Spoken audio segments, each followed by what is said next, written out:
اور تمہیں مدینے کی گلی کا واقعہ سنا۔ ایک عورت ہے مسجد نبوی میں نماز پڑھنے جاتی ہے، یہ حضرت عمر کے دور خلافت کی کہانی ہے۔ تو ایک نوجوان راستہ روک کے کھڑا ہو جاتا ہے۔ ایک دن اس عورت نے رک کر کے کہا کہ میں کتنے دنوں سے دیکھ رہی ہوں کہ تم میرے راستے میں مزاحم ہوتے ہو، کیا ماجرا ہے؟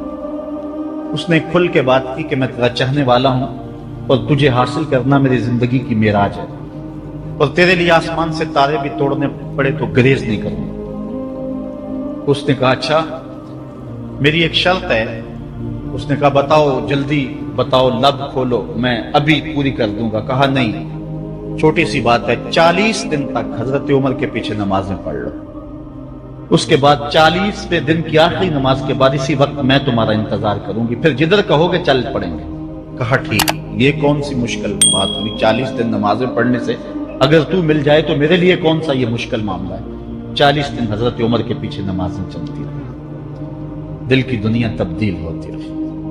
40ویں دن کی آخری نماز کے بعد جب وہ نوجوان واپس پلٹنے لگا تو وہ لڑکی حسب وعدہ وہاں کھڑی تھی، لیکن اس نے دیکھا نہیں، یہ نظر جھکا کے گزر رہا ہے۔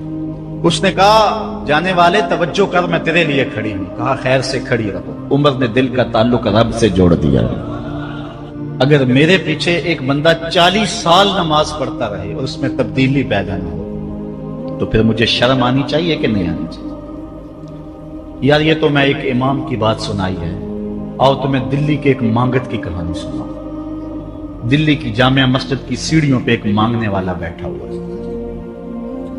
ایک بہت بڑا انگریز افسر مسجد کی وزٹ کے لیے آیا، اس نے ہاتھ پھیلا دیا، اس نے اپنی جیب سے پرس نکال کر کے چند روپے اس کی جیب میں رکھے، دوبارہ جب پرس ڈالنے لگا تو پرس گر گیا۔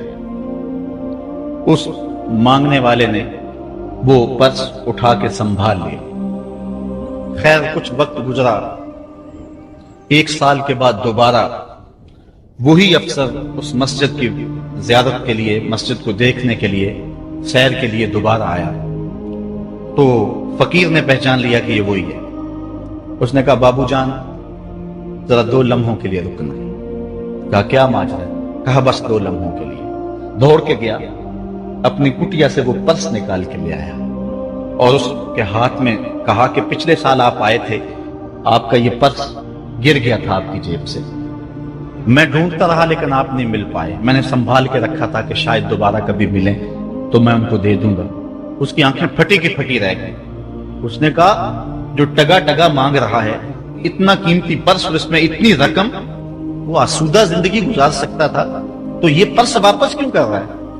اس نے کہا مانگنے کی بات اور ہے لیکن یہاں ماجرا اور ہے۔ اس نے کہا کیا ماجرا ہے؟ اس نے کہا کہ اگر تیرا پرس میں سنبھال لیتا، رکھ لیتا، کام آ جاتا، 4 دن کی زندگی عیش سے گزر جاتی، لیکن مسئلہ یہ نہیں ہے، مسئلہ یہ ہے تو عیسائی ہے اور میں حضور کا غلام ہوں۔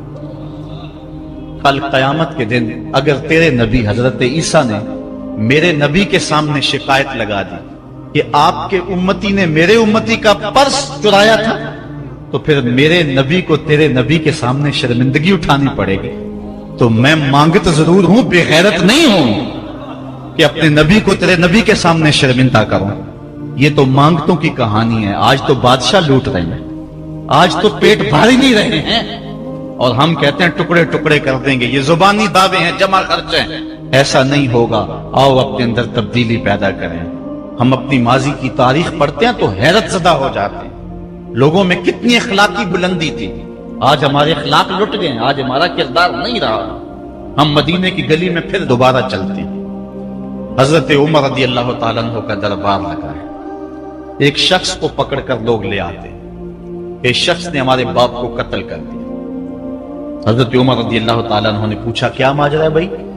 اس نے کہا جی واقعی میں ان کے باپ کا قاتل ہوں، لیکن میں نے قصداً قتل نہیں کیا، ہوا یہ کہ میں ایک مسافر ہوں، جا رہا تھا، راستے کے اندر سبز چراگاہ تھی، میرا اونٹ بھوکا تھا، اس چراگاہ میں داخل ہو گیا، اس کے بوڑھے باپ نے پتھر اٹھایا اور میرے اونٹ کو مارا، اس کی آنکھ نکل گئی، مجھے بڑا غصہ آیا، میں نے وہی پتھر اٹھا کر اس کے باپ کو دے مارا، لیکن وہ ایسے ٹکانے پہ لگا کہ اس کا باپ فوراً فوت ہو گیا۔